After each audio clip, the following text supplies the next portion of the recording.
Olá galera, tudo beleza? Professor Jefferson aqui na área de novo. E hoje nós vamos continuar o tema da aula passada. E eu estava falando sobre os aspectos valorativos, culturais, morais, que envolvem o conceito de ideologia, tá? Então lembrando que nós ainda estamos fazendo uma análise ética dos valores, da moral. Só que agora eu quero trazer para vocês esse aspecto da ideologia, estendendo um pouco o conhecimento que nós temos sobre esse assunto. Por quê? Porque eu sei que vocês estão prestes a ver muito sobre a Primeira e Segunda Guerra Mundial nas aulas de História. Então, entendendo esses processos ideológicos que estão presentes nestes conflitos, eu quero trazer para vocês este conceito de ideologia, analisando os aspectos valorativos, morais, éticos e também políticos, para que vocês possam ter uma dimensão ainda maior de como a ideologia ela pode organizar movimentos sociais, mudanças sociais e até mesmo fraturas e crises sociais, tá? Então, só vou recapitular aqui rapidinho que nós já vimos na aula passada, tá? Então, eu expliquei para vocês que a ideia de ideologia é um conceito muito recente, vem do final do século XIX, né? E aqui compreende tudo aquilo que serve como referência para os indivíduos ou para um grupo de indivíduos do ponto de vista de valores, de práticas, de ações, né? Ações sociais, de identidade, de posicionamento, tudo aquilo que vai ser agregado ao indivíduo a partir do momento que ele se entende como um ser pertencente e atuante dentro de uma sociedade, tá? Eu falei também sobre as principais características de uma ideologia. Então, eu falei sobre a relação de pertencimento. Então, tem um vínculo emocional. Você se associa a um certo conjunto de valores ideológicos a partir da relação emocional que você tem com os mesmos. Daí a ideia de pertencimento ela surge muito desse vínculo, tá? A ideia de uma homogeneidade excludente, ou seja, eu tenho um conjunto de pessoas que aceitam aqueles valores e a partir disso eu vou excluir quem não pensa igual. Então, que eu tenho um dos elementos mais radicais do espectro ideológico. A ideia de definir os opositores e inimigos, os signos identitários, né, os elementos que identificam você sendo parte de uma ideologia X ou Y, o léxico, né, e o vocabulário próprio. Então, as palavras que eu utilizo para me referir àquele aspecto ideológico. Então, se eu sou um liberal, quais são as palavras que estão presentes no meu léxico, no meu vocabulário? Ou se eu sou um progressista, ou se eu sou um anarquista. Então, tudo isso vai, de certa forma,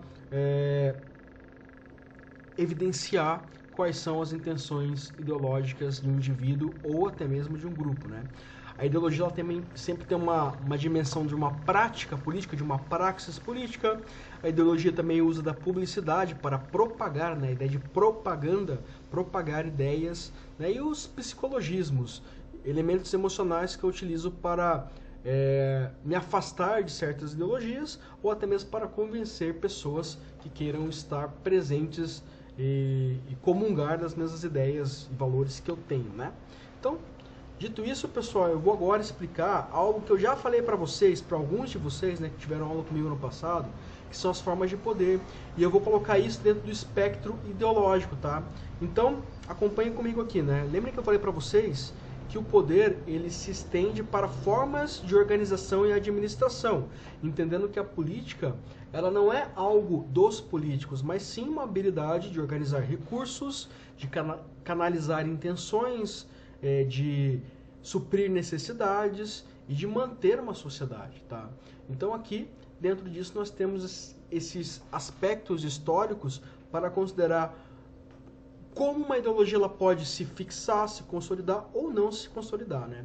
Então lembrem lá que existe a monarquia, né? A monarquia é uma forma de poder onde eu tenho uma pessoa à frente. Então aqui eu tenho a ideia de monarquia absolutista, onde você tem um líder que ele é absoluto, que ele é um soberano. Então ele vai escolher quais são os aspectos daquela sociedade. Então ele vai definir quais são as ideologias daquele momento.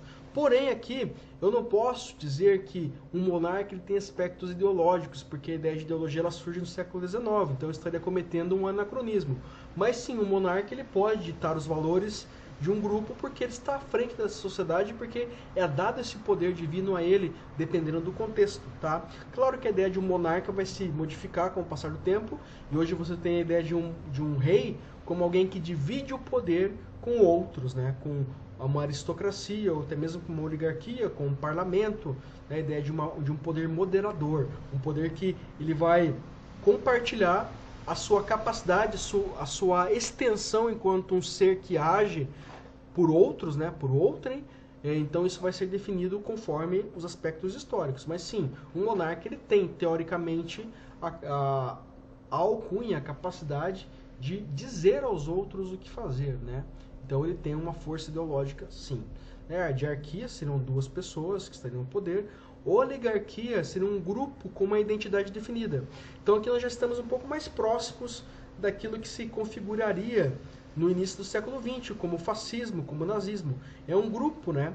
Então o nazismo, por exemplo, pode ser considerado oligárquico no sentido de que o partido nazista trazia aquelas ideias e ele ascendeu ao poder. Então era um grupo de pessoas com uma identidade definida, no caso os nazistas, que ascenderam ao poder e dessa forma eles instituíram lá o Terceiro Reich, né, o Terceiro Império na Alemanha. Então surge como um aspecto oligárquico. Então a partir da oligarquia nós já temos uma possibilidade de sustentar elementos ideológicos, porque você tem um grupo de pessoas que se identifica como os militares, os professores, os nazistas, não importa. É algo que define aquele grupo enquanto tal. Então aqui já tem um elemento ideológico muito forte. A aristocracia é a mesma coisa, o aristos, né, os melhores, kratos, o poder dos melhores, né, a aristocracia também tem um elemento ideológico. Por quê? O que define esse grupo melhor? Né? São as questões valorativas ideológicas que dizem respeito àquele grupo. Né? Então a aristocracia sim também está muito próximo do aspecto ideológico. A teocracia teos, de Deus, de crença, né? Kratos, poder, um poder vinculado a um aspecto religioso. Aqui está escancarado essa questão ideológica, uma vez que um conjunto de valores religiosos representa um conjunto de ideias, um conjunto de valores que são propagados, defendidos, que são passados por meio de hábito, de condicionamento para outras gerações. Né? Então, um poder que ele se relaciona com a religião, ele tem assim um aspecto ideológico muito forte. Vou dar alguns exemplos aqui. Você pega lá no Egito Antigo, é um poder teocrático. E você tem dado momento lá Akenaton, que acabou com o politeísmo e disse, agora eu não quero que acreditem que a população cultue outros deuses que não sejam Amon. Então aqui ele impôs a vontade dele como faraó, né, a vontade ideológica, dado aqui a licença poética para não cometermos anacronismos, né? Mas sim, ele tinha um poder que deu a ele a capacidade de excluir as outras crenças, os outros deuses, né? Então a teocracia ela tem esse poder. Mas vamos aproximar um pouco mais agora para a realidade. E o Estado Islâmico? O Estado Islâmico não tem a intenção de trazer um poder centralizado nas crenças do Islã, do Alcorão? Então, também tem um aspecto ideológico muito forte, né? Então, só para a gente figurar aqui como modelos de poder podem sim estar ancorados em uma dimensão ideológica muito forte.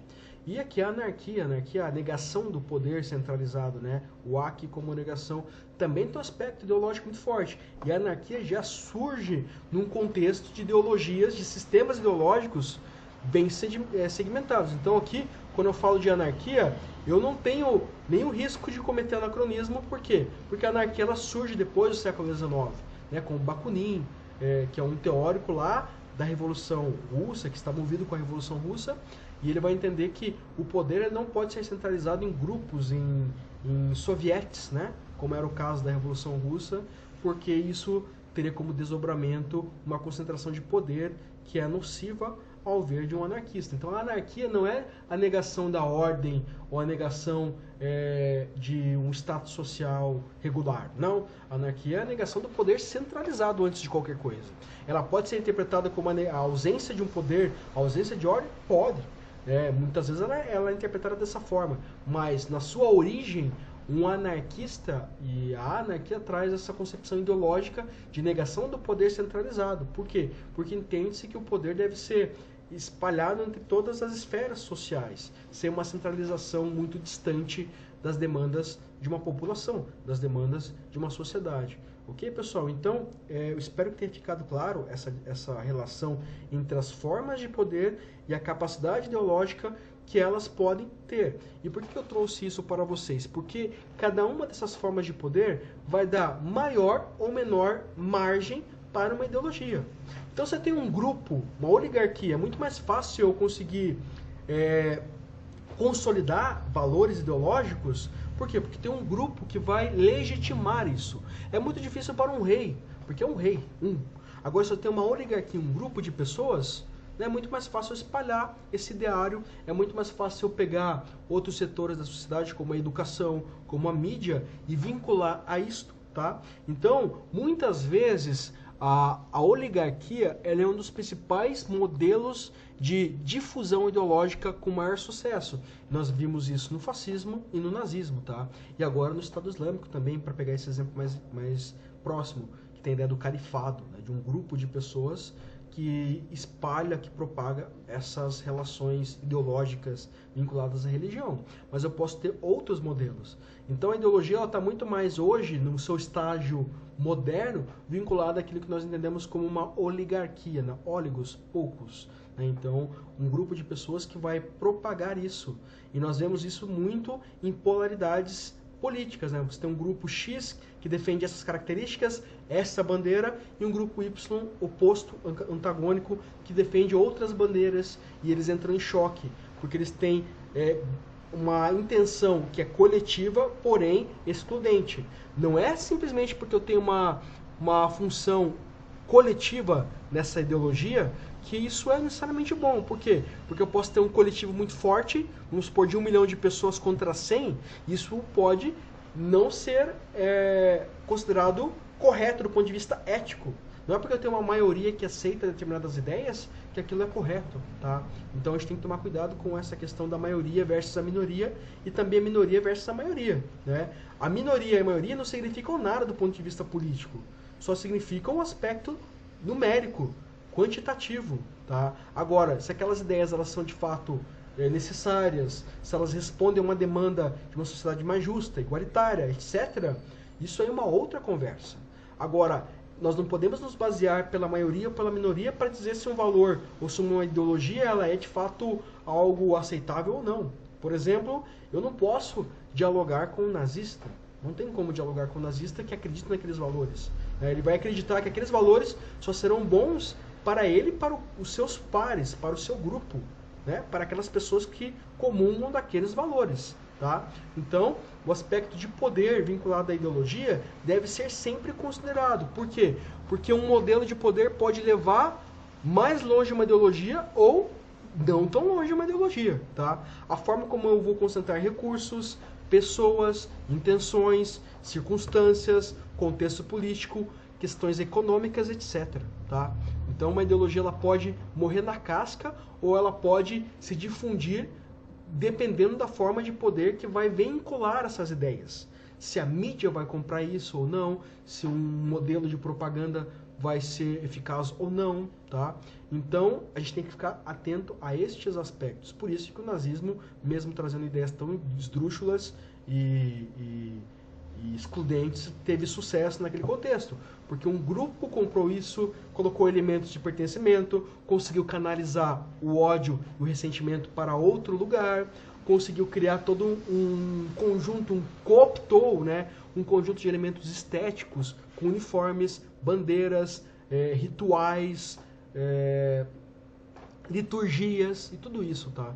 Então tudo isso vai fazer com que uma ideologia ela tenha destaque ou não, ou ela tenha mais destaque ou menos destaque. Beleza, pessoal? Então, para terminarmos essa aula, eu vou deixar aqui duas indicações. O filme A Onda, né, de 2008, ele está completinho e dublado no YouTube, tá? Então vocês podem assistir. É um filme sensacional e ele fala sobre um professor que ele vai fazer um experimento em sala de aula e ele vai, a partir da ideologia, criar uma unidade entre esses alunos. Isso vai dar errado em vários aspectos, tá? Mas é um filme muito interessante para que vocês assistam. Eu vou até cobrar de vocês que assistam esse filme como atividade, beleza? E a música do Cazuza, Ideologia, que ela vai falar sobre essa questão conflitante de vários valores, várias ideologias que sempre estão ali lutando pela hegemonia do espaço público e coletivo. Beleza, pessoal? Então é isso, espero que tenha ficado claro esses aspectos relacionados ao modelo de poder com a ideologia. E na próxima aula a gente vai estender isso para entender o que é o totalitarismo com o pensamento da Hannah Arendt. Beleza, pessoal? Então, até mais, espero que vocês estejam bem e não deixem de estudar. Até mais, galera. Um abraço.